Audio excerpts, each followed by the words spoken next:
All right. Well, um, I am a forever storyteller. I run three chronicles set in and around the Chicago area. Normally, that's what I usually do on Wednesdays and Fridays. My plan um, was because I am the anarch storyteller and I have very anarch leanings when it comes to V5. I was hoping that we'd have a few more, but one on one is definitely not a problem. To give you an idea as to how I run things, we start with a setup. We start with an opening. Like, for instance, this was Idaho by night. Now, what most people don't realize is that Idaho, like three-quarters of the states, are named after anglicized native words. The real meaning of Idaho is anyone's guess because there are several different native languages, First Peoples languages that are similar. There's always a story that people harken back to. But Boise, while not the exact capital of the state, is also one of the larger cities. It is, for all of its worth, the center megalopolis of Idaho. One of the many things that people don't realize about Idaho is that it is in fact a red state. It is definitely has Republican leanings, which means they push for smaller government interactions into their personal lives. Now, this of course extends into the kindred of the area because they believe in do what you need to so long as you're not an asshole about it. Don't infringe on anyone else's freedoms. And yeah, that's all propaganda. The Camarilla very much are the evil empire because they are an empire and they very much are evil individually and monolithically. Not evil in the sort of way that it stands out to most people because humans and kindred by extension are able to adapt and adjust to almost any situation, including the ever encroaching overreach of their betters or kindred who believe they are their betters. Momo having excused themselves from their evening because the pressing concerns of the beast makes their way across town. There have been several exchanges and several information dumps from her sources in the police force. One of them being a funeral parlor on the west side of town. It is just off of Amity, and it's a relatively small funeral home, but it is always busy. The reason being, the owner, well, more specifically, their extended relation recently from California by way of New York has moved in, and recently being the last 6 months. Having traced the gentleman back several months to his time in New York and his short stint in California, it has come to Momo's sources understanding that they are most assuredly responsible for a series of spree killings in both of the locations. Unfortunately, a circumstantial case in New York means nothing to California, and an allegation unproven with no evidence means nothing to the sources in California. However, Momo sources are passionate, they are dedicated, and they wholeheartedly believe in the right of justice, no matter what the law says.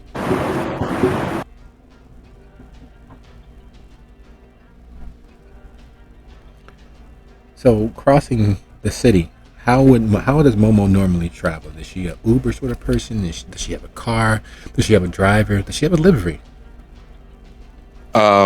She usually walks, but she can't get a Uber. Okay. Now, does Momo normally blush? Uh, Actually, when she's around humans,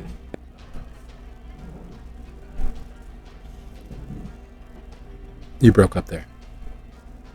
oh, sorry, I said when she's like if she knows she's going to be around a bunch of humans, yeah, she'll blush. Okay. But normally, if she's like around kindred or no humans, no.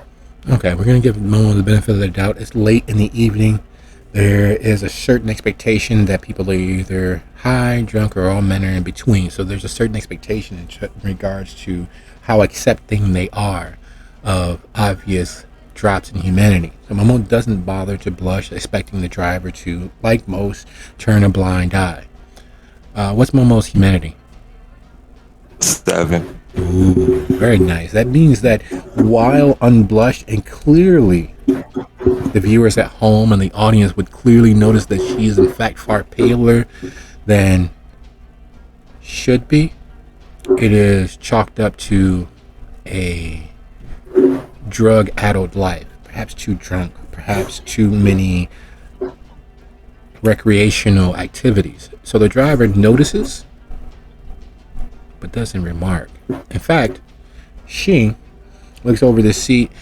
Oh my God, girl, you must have had a great night so far. Now, where are we off to? What's the name of the funeral home? Twizik. Twizik? Yeah, Twizik Funeral Parlor. Twizik funeral parlor, please. Oh, that's all the way across town. You don't mind if I put on a little music, do you? Oh, of course not. She finds the most ridiculously modern fusion possible. It is a country jazz acid fusion station. And with Sirius, unfortunately, niche fusion entertainment is all the rage these days. And so, as there is a Dizzy Gillespie, Garth Brooks mix playing in the background, what is foremost on Momo's mind? Her target. While most kindred would be taken by the scent of flesh, the fact that this woman has spent a considerable amount of time in her car, or the light remnants of the Uber Eats meal that she most recently delivered, clearly pizza or pasta of some sort. Momo is focused. She's attenuated to the hunt. It is very hard to hide the trilling of her lip, the very real consideration of sinking her teeth into the flesh of her prey. Arriving at Twizik far too soon for serious contemplation of the matter, she realizes that the funeral parlor is a 3-story former factory. The front half remodeled so that it is considerably more customer facing. There's a nice, comfortable, open middle parlor, several offices, but the back area, the behind the scenes area, is in fact most factory-like. It's an open floor with a kiln that is used for cremation. There are rows and rows of cold storage freestanding in the middle of the open space, so that the bodies can be stored there for preparation. The floor itself has been made into one large drain with several entrances along the floor, so that blood matter can be simply sprayed into the sewer system. And the owner is an older gentleman, roughly in his late 50s, early 60s, his hair graying from stress that has nothing to do with his business. The target in question, a Jake to his friends and enemies, is a little younger, roughly middle 40s to late 40s, clearly a blue-collar worker, his paunch solid instead of the jiggling mess that it would be if he was in fact a white-collar office worker. He is a person bent toward physical labor. Now, watching from across the street and having a picture of her target, Momo watches. Would you be so kind as to roll wits plus either streetwise or awareness, whichever one is higher. Your target number is 3 or better. What in the world?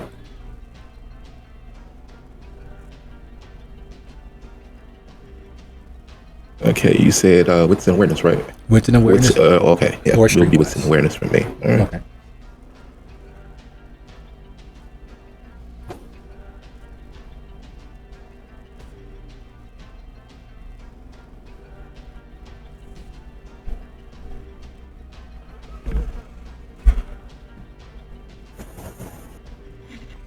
Three successes. Oh, there's some things that you wish you were not privy to. There's a certain understanding that knowledge brings with it its own sort of pain. And that is what Momo experiences in the moment, as while she stands ensconced in shadow, her livery driver waving as she makes her way back towards the downtown area to pick up more fares. Momo watches as a convoy of livery vehicles, white panel vans and trucks, arrive. They drive around to the rear of the building, but it stands out because most bodies, when they are delivered by hearse. Occasionally, they'll use a panel van, but not a panel truck. Not that sort of large manifestation of a vehicle, especially for a singular body. But there are three in the convoy, all white, all solid, the sort of vehicles that are designed to blend in with traffic and disappear during daylight hours. Seems highly suspicious.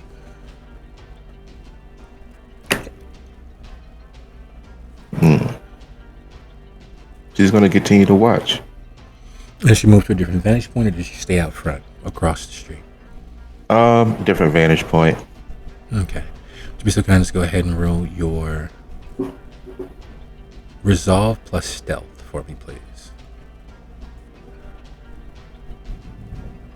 Okay. Oh, thank God.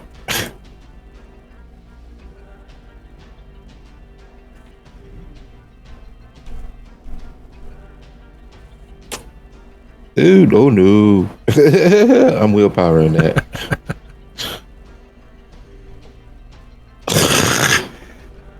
Gods hate me. Well, you know what they say, chaos is a ladder. So in the course of moving to a better vantage point to glimpse the warehouse portion of the funeral home, Momo finds herself, unfortunately, beset by circumstance and fate conspiring against her. Normally, her pale skin under the moonlight is as invisible as a ghost. Normally, traipsing through graveyards and back alleys and occasionally even nightclubs, Momo does not stand out. However, as the vans back in to the warehouse portion of the funeral home, the lights of the truck flash across her as she settles into place. And if she had been just a moment later, just a moment slower, that wouldn't have happened. The discovery of a person skulking in their back property causes an alarm to raise. You hear walkie-talkies going off. You see people hopping out of the van, reaching for their hips. You are discovered. Or at least that's what Momo thinks initially. The flash of light across her wasn't illuminating her.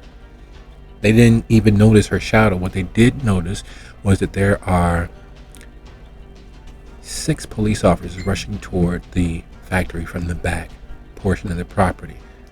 In the rush and the hullabaloo of gunshots being fired and battle being gauged, Momo is a casualty. She's hit, sent sprawling by the force of the shotgun blast, and her beast rises to the surface. In the doing, hissing, and as angry as you would be when hit with a shotgun slug. What is Momo's action? She's gonna fall from the force of the impact. She's not that big. She's like 5'6" or $120. Yeah. So she flies back, hits the ground. And her beast whispers as loud as a storm, "How fucking dare they?" Because unlike humans, she's not dead. She's not down. Her ensemble is ruined across the mid. Her stomach is a little more open than would be comfortable in most polite engagements. But she, unfortunately, is more beset by her beast than the lesser physical damage that she's received. If someone stubbed your toe for you, how would you feel? Not pretty good. And that's what's coursing through Momo. How would she respond to the impetus of her beast urging her forward to avenge herself, and the fact that there is a combat scene happening roughly 20 yards from where she is? Patience, my friend. We are here for a purpose. I understand your need, but it would not be wise to get involved with this. Oh no, it would not be wise indeed. Would you be so kind as to go ahead and roll your resolve and plus composure? Your target number is 3 to keep your beast from responding as poorly as it would wish to in this moment. And you can't willpower this, can you? You can. Okay, cool. As long as your hunger doesn't exceed your successes. Jesus. Oh yeah, no, there's no holding back. You grit your teeth and you try to talk. Oh no, I'm willpowering that. Okay. What the hell? Well, Well, there's a scene that has gone into tropey meme-tastic, and that's a scene from There Will Be Blood. And it's a scene of Daniel Day-Lewis's character screaming, "I drink your milkshake." And yeah, I seen that. Yep, that is what your beast is doing to you now. There will be no peace. There will be no patience. There will be blood. What is Momo's dexterity and brawl total? 5. Ho ho. Well, it depends on what I'm doing. If I'm going to grab somebody, she has a specialty. She knows the keto. No, of course. No, just keep keeping it special, giving a passive understanding of where she is. That literally means that out of the entire almost 8 billion people on the planet, without any work and everything being 100% passive, she'd easily overcome and defeat 50% of the population. No ifs, ands, or buts about it. That passive is what the beast is working off of. Is that instinctual muscle memory, is that instinctual sense of devastation. It is that, and as Momo is wrestling with the beast, literally doing mental aikido to keep it from escaping her grasp, to keep it from taking over the driver's seat, it is right at the point where she almost has it pinned and held at bay to keep patient, that the world spins on its axis. Turns slightly askew, and a dark sense of foreboding falls over Momo. It's a fugue. It is a darkness of internal light. The beast is that glittering and bright that it washes away almost everything except for its need to vent its sense of control, its need for blood, its need for a life. It's not a fair trade, but there's nothing in the world that is. As Momo wrestles it into submission, fighting through the darkness, using her sense of all mind and no mind, she realizes that she wasn't just wrestling with her internal. She wasn't just keeping the beast at bay mentally. It slipped the leash. It crawled forward, and moments later, no more than 35, 45 seconds, Momo would ascertain she has a gentleman pinned, his arm snapping far beyond what should be possible. His cries of pain fading into nothingness. The body beneath her is no longer human, no longer living, no longer ambulatory. Between the bullet wounds suffered and him crawling away, attempting to fight off the pain and radio for help, Momo's beast descended upon him. Momo's beast took that moment, that lapse, as Momo guarded, mounted, and was working towards pinning. It used its open, available arm, instead of freeing itself, pulling another soul into its grasp, pulling another obvious prey into the dark of the bushes. That prey, that person that Momo's beast vented itself on, lies panting, lighter and lighter by the second, as the light has already gone out of its eyes, but the body still fights for continued existence.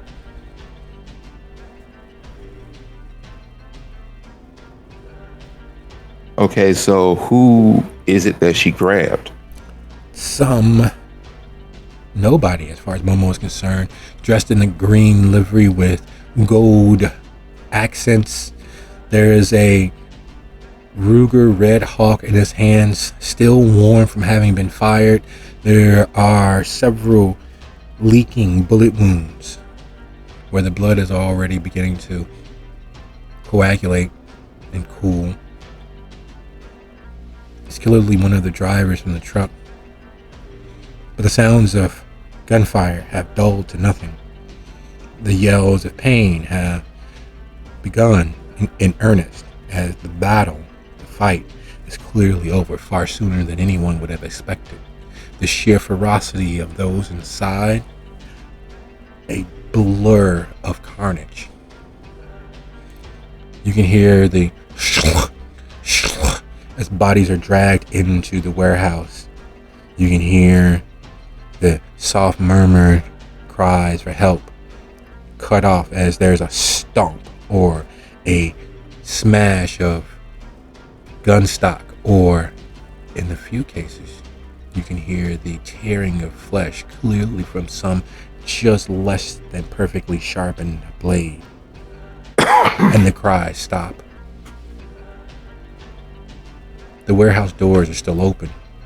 From her vantage point in the bushes, Momo can still see the level of raised activity as the persons dressed in green livery begin dragging bodies closer to the center, just out of sight, just out of the way of the door.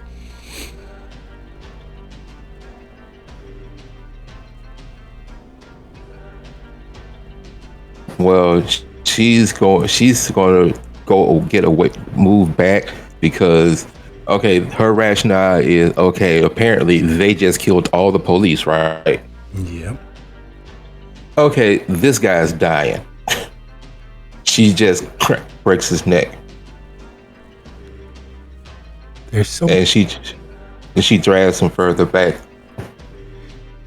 There's something so satisfying about how cleanly his head. Correction, she doesn't do that. She turns him on his back and she smiles. And when she smiles, the corners of her mouth break open to reveal her mouth, which is a row of needle-like teeth, and she bites him on the base of his neck and breaks it like a big cat.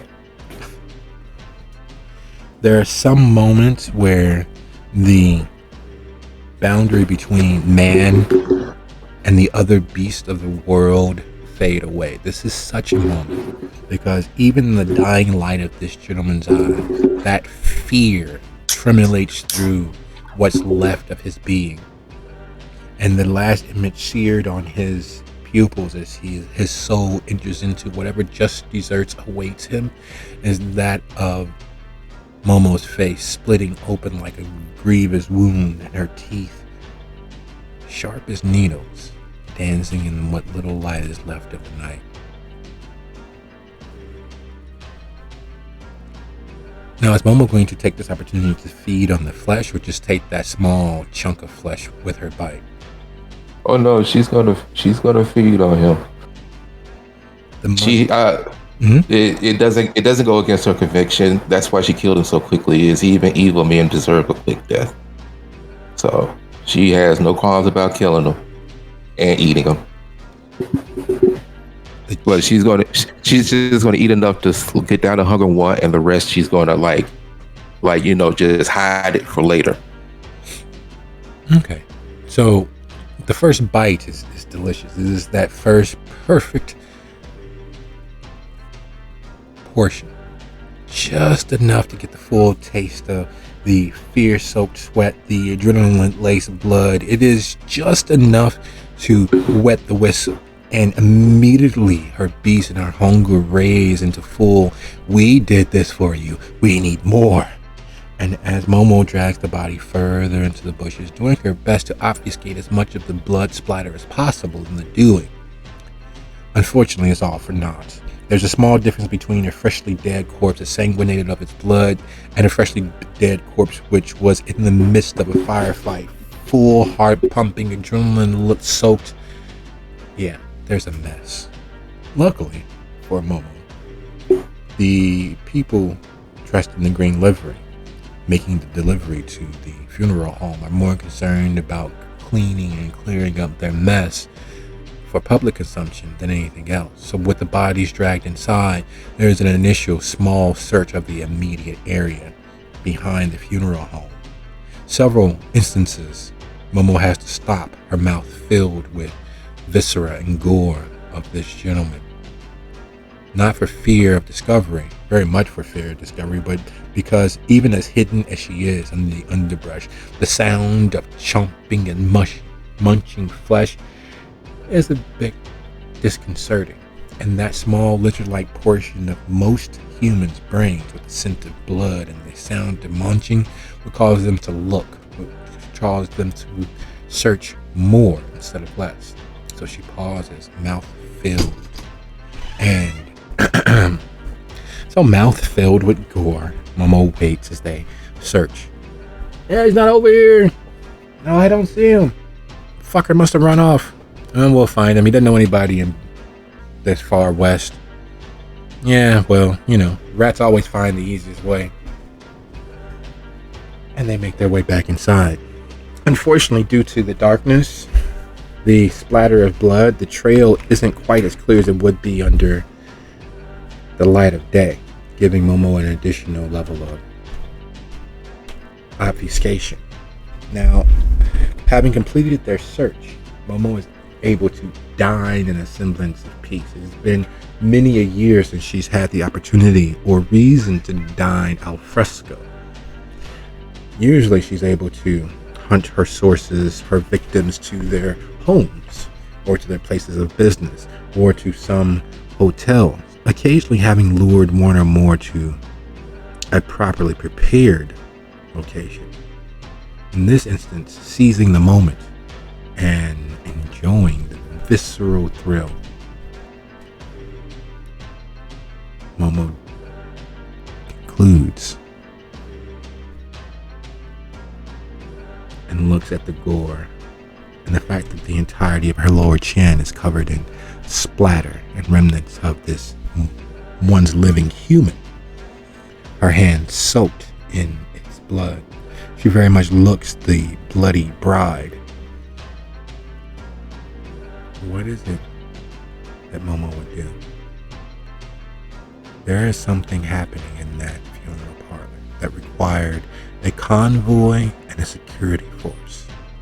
Her target is inside that warehouse, inside that funeral home, inside that circle of security.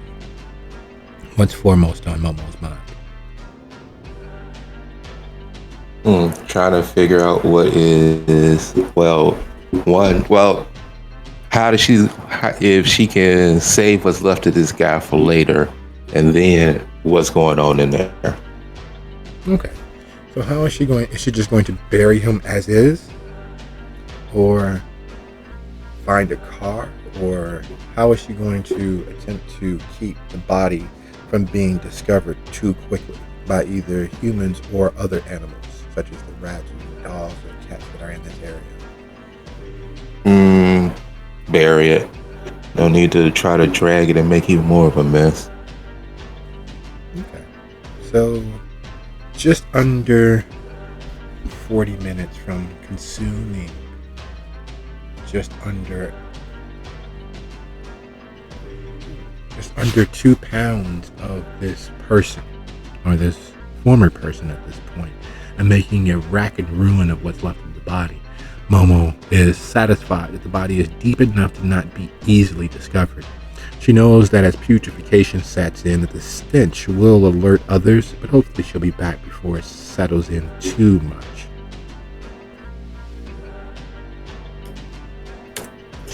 Okay, well, first, before she buries him, let me go ahead and find it so I know where to roll. She's going to use the binding fetter she's going to search the guy to see if there would be anything that would be considered one, and that is wits plus oblivion. I see. Ooh, almost under. Oh, actually, I just thought about that. Can I use my occult because she has a specialty in grave rituals? Or that would not? Would that? No, it wouldn't be considered a ritual. Never mind. So just wits and aspects. That was my bad. Binding the fetter. That's a ceremony. No, it's not a ceremony. It's an oblivion power. So no, it wouldn't. Not bind the spirit. The fetter construction. Well, yeah, no. The binding fetter allows you to see if an object would be a fetter. It's not a ceremony. It's an oblivion power by itself. Oh no. Okay. So there's a ritual that's bind the fetter, and then you have the binding fetter. Why would they use a similar name? So twice. Yeah, I know. But no, I'm using the one that allows you to detect it. It's a free action, so there's no rouse check. Okay. It's like the level. It's a level 1 oblivion power with the ash. Oh, that's my fault. I can't read. It's bind the spirit, not bind the fetter. There's a fetter aspect to it. All right, so because you need it. What the hell? so She don't know nothing. oh, it doesn't quite work. Just so that you're aware, I typically don't have a set difficulty for most rolls. It's usually always a contest of the situation, so there's a less chance for best your failures during live play. There are also, unfortunately, because it's a partial success, there's also less mechanical effect from it. However, with a cold read of the person that would be capable of and willing to engage in full-on combat with a police officer who is willing to travel from God knows where, and is clearly wearing the livery of some organization, with one success, having rifled through the gentleman's pocket, found his ID. Having rifled through his pockets and finding not much else, and having heard the conversation, Momo does the one thing that she can. She takes the essence of him, as much of it as she can, the blood, the hair, and plucks one eyeball from his skull. Does she have any other ability to speak or summon spirits? Oh, of course she does. Level 1's Oblivion ceremony is summon spirit, and you need the binding fetter to be able to use it. Okay. So would you be so kind as to go ahead and begin that ceremony for me? Okay, the necromancer pours the vitae over the race fetter and study the picture, signature, or calls out the race name, but I can actually just look at, basically you just need to something personal, so she can just look at the guy and still do it.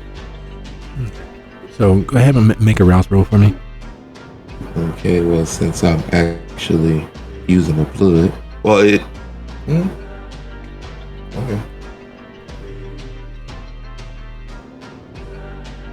And luckily she's got the rest of this dude.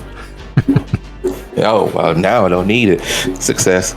All right, so Momo had taken the bits of viscera and pieces of this gentleman, holding his ID like a cross against the demons of hell over the body, begins to murmur under her breath. She begins to summon him forth by his name, first, last, and his last known address, which is strangely Indiana. As she does so, go ahead and roll your resolve plus oblivion. And oh, actually, can I, since she is doing the ceremony, can I use my occult, because she does have a specialty in grave rituals? No, but you get a +1 because you're literally tapping into that nebulous essence beyond this world. That Okay, that works.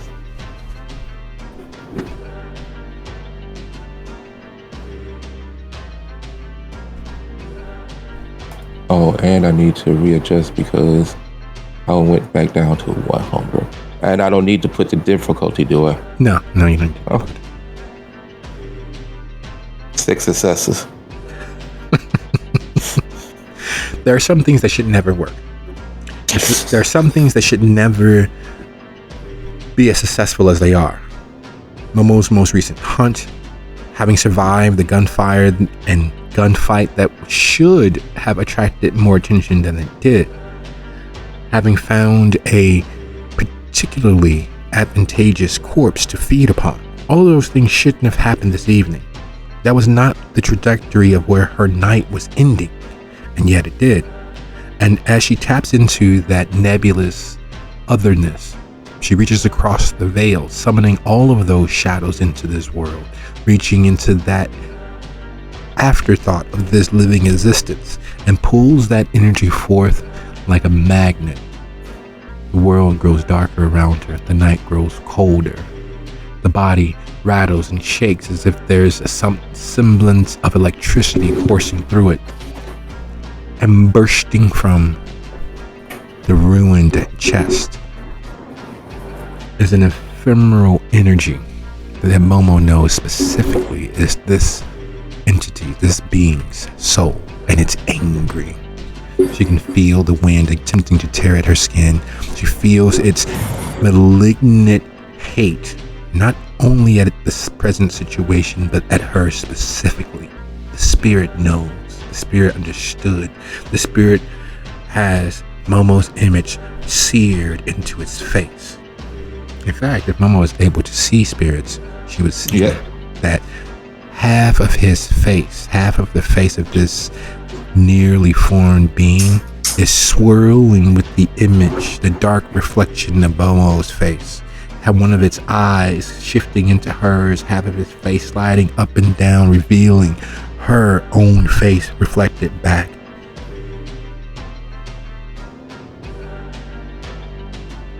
She just nods to it. She's just curious what it's gonna do next. Well, actually, no, she'll say, I killed you and I summoned your spirit back. If you answer my questions, I will let you go to wherever your spirit will go.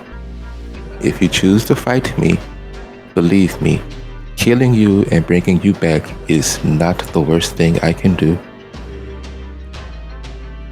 Would you be so kind as to go ahead and roll your manipulation plus intimidation? Oh, now this is gonna be a horrible roll. Yep, that's gonna be a bad roll.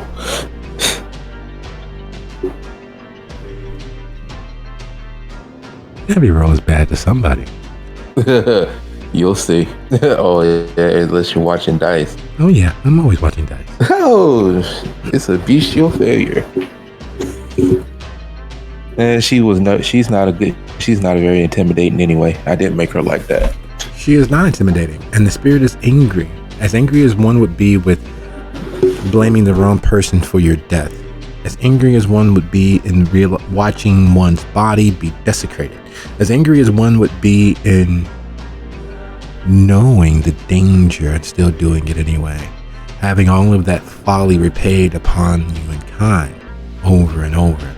Having been so close to one's just deserts, not knowing that there is a tempest and a storm raging in the spirit world.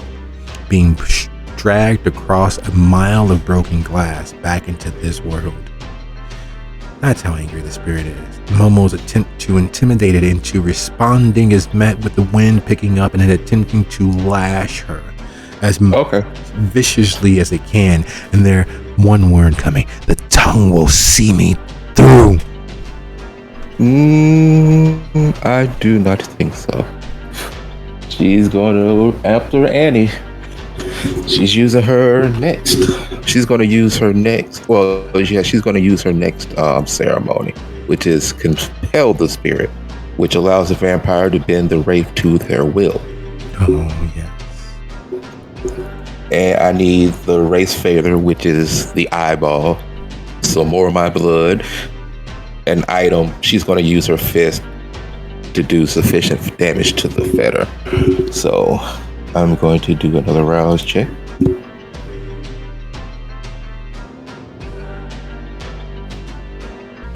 Total failure, and I get hungrier. Okay, at least I'm up to 2. And that eyeball is starting to look good. And it should be this. It should be the same roll. Yeah, resolve plus ability. Yeah.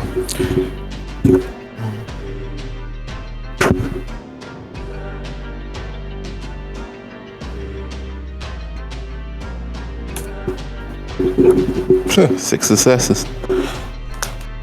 Momo doesn't even bother to fully pound the eyeball into the jelly that it is. It's very tempting. It's a strange sort of treat. There's no real flavor to the eyeball. There's not even much blood in it. However, it has often been used in Momo in those moments where she's just been comfortably surrounded by death and bodies and more prey than she had anything to do with. Used as a bit of an aperitif. It's a little gummy, slightly mushy, and depending on how infected the person was with glaucoma, there's the odd occasional stickiness and stringiness to it that she enjoys far more often than she would let on. The thought bounces through her head as she lightly, for her, squeezes the eyeball. Doesn't quite pulp it, but it is sticky and tacky in her hand. The spirit responds, no,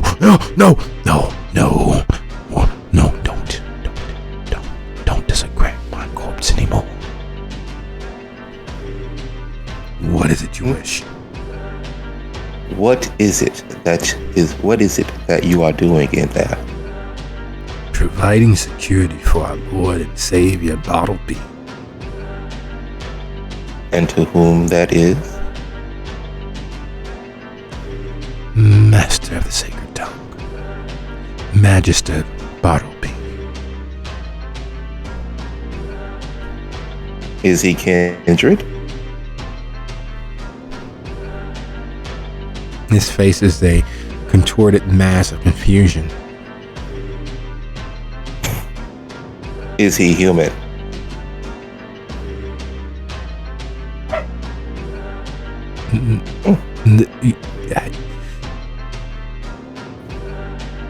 I'm not sure why you would ask. Because you called him Master Bartleby. Why do you owe your allegiance to this man? Money. He saved us. We were attacked by our church, our organization, our cult, our group, and the pain of having to attempt to understand what has led the spirit here. This connection with this world is flagging. There's the idea of kindred. Why not use human? Why are you asking if he's human? All of those questions, all of those life decisions made in error are assailing the spirit. It is cycling through its understanding, even as its connection to this world slowly fades.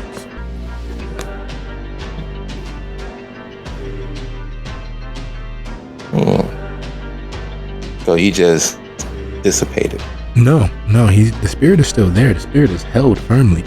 Momo was far too successful in reaching across the veil and dragging a body which has not even met its final resting place, its final place in the world beyond, back into this world. Before it fully even escaped the veil into the other side, Momo snatched it. And the metaphor being drug over a mile of broken glass is less, because there's a maelstrom, a tearing of the flesh, a tearing of, the spiritual flesh.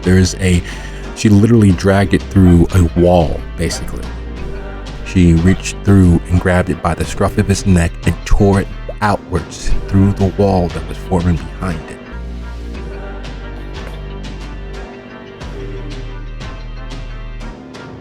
I'm trying to think if there's anything else. How many people are in there? 12, 13. I'm not sure how many people were here when we first got here. We didn't even finish unloading. So why would the police come and attack you?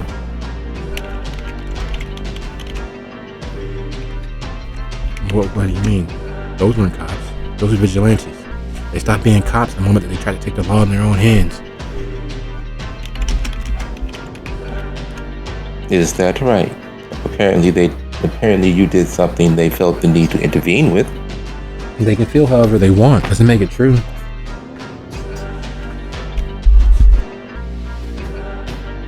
If what you are doing is so legitimate, why did they drag the bodies back in there?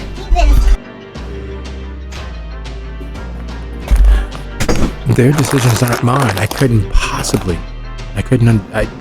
Why? Why are you defending them? Why did you kill me? Because I have a friend in the police department and I consider them allies. You were attacking them. I was defending. They attacked us. We just got here. I'm not sure how, who, what figured out what we were doing. But yeah, that makes no what. And he starts staring into the sky. There's a light on his face on the spirit's existence that doesn't exist in this world. That light looks hot. Not the cold neon light of a light bulb, not even the halogen bulbs, which cause the stage to be extraordinarily anywhere from 10 to 20 degrees hotter than the air around him. This light looks as if someone is staring into an open bonfire. This light looks as if someone is staring into a crematorium furnace. This light looks as if the sun is growing closer by the moment or some fiery meteor is crashing down. And the fear on his face of seeing what it can causes a small trickle of cold blood sweat to run down Momo's spine. Normally, spirits have had the opportunity to meet their just desserts. Normally, the spirits have long since stopped living. However, again, Momo snatched this spirit back before it had ended wherever it was supposed to end. And there's always a balance for such things.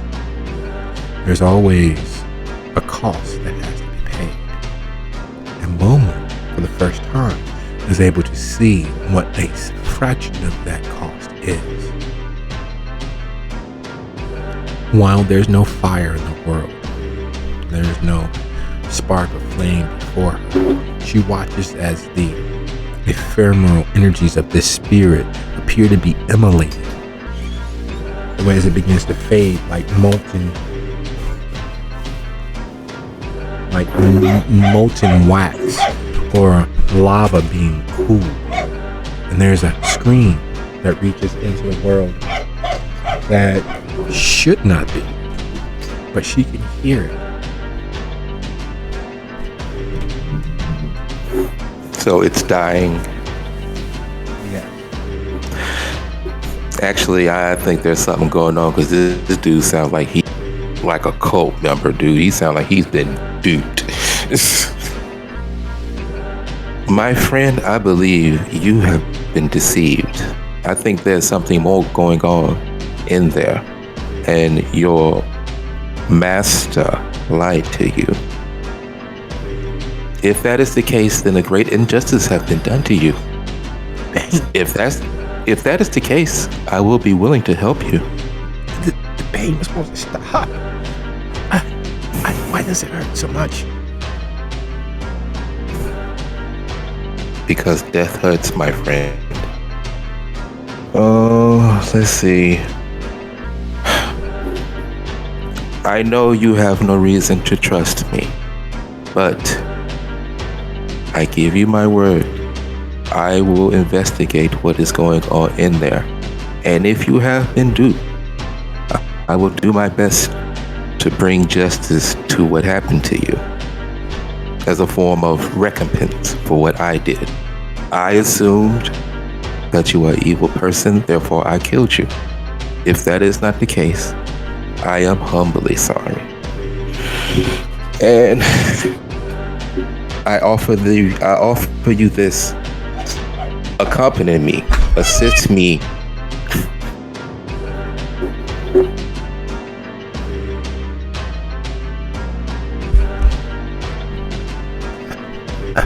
Thank you.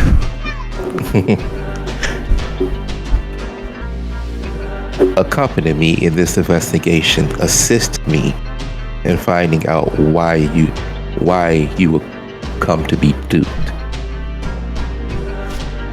The pain.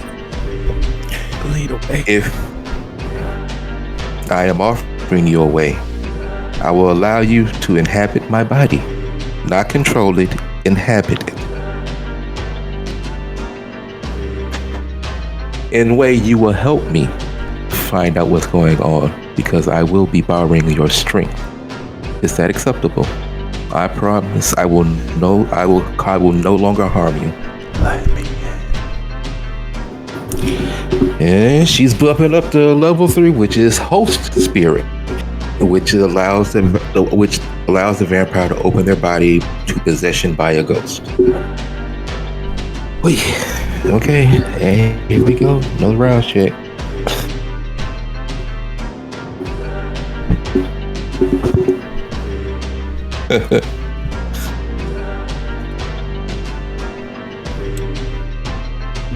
Yay. 1 success. The moment that Momo allows a way, creates a path between the two, the pain that the spirit was underneath begins to reflect and refract through her. There is a very real connection with the spirit, so much so that its pain, while not actively affecting her, Momo understands. It is the searing that a kindred would have if they chose to sunbathe. It is the pain that certain kindred have upon entering a church. It is the pain of judgment. Oh, true faith? That's Out of care. No, not true faith. Just the soul's judgment in the afterworld, the maelstrom that it suffers through. It's being reflected, a pale version of itself echoes through Momo. Unfortunately, that is dinner call. That was my little one summoning me to the table for dinner. So, as the spirit manifests itself within Momo, and the feeling of its judgment washes over her, she's able to relive the last 48 hours of its existence, of the human that led to the spirit. There's a dark environment, not quite cavernous, but larger than a standard room. There's a corpse freshly dug, its pink tongue causing it to speak. There's a jolly, fat man, balding pate with a goatee, red bow tie, waving a handkerchief. And then, worst of all, she sees images of several different kindred, their teeth bare, their anger flurling around them as they beset and attack both the man and other members, such as the spirit that is now inhabiting her, dressed in green and gold, wearing gold masks, and the pain that follows, and the fact that they nearly tear the gentleman dressed in the blue suit, the jolly gentleman, the happy-looking man, nearly to pieces. And then there's darkness. Then there's the image of them loading the jolly man upon a stretcher and a gurney, flopping down his severed arm onto the gurney next to him as he says, "This too will pass. We must leave. They're on to us." And things are packed into several vans. The long, boring drive, the road. And Momo understands. Some battle took place. Some attack took place. Some kindred, though this man just calls them vampires, sat upon them. Some kindred disarmed their leader, Master Bartleby.